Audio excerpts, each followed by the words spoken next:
Ti z mano ne boš tako govoril, ti jasno? Verjetno ste že kdaj slišali tako izjavo.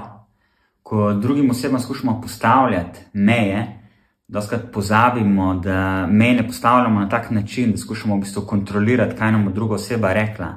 Ampak bomo dosti bolj učinkoviti, če bomo meje postavili v tišini in s tem, da se skušamo v bistvu uživeti v to, kako se mogoče druga oseba počuti v dani situaciji. Ko nas druga oseba obsoja ali pa žali, v bistvu ne govorijo o nas. Govorijo o svojih občutkih in o nekih svojih nezadovoljenih potrebah.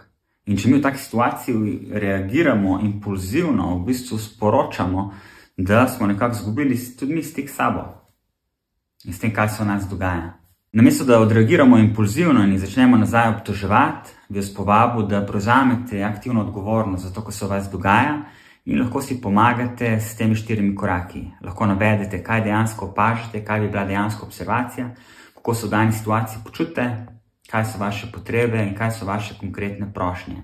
Lahko probajte s tako izjavo. Ko vidim, da si mi rekel, da sem kreten, me v bistvu zaboli.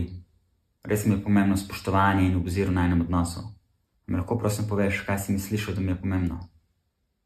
Boste probali?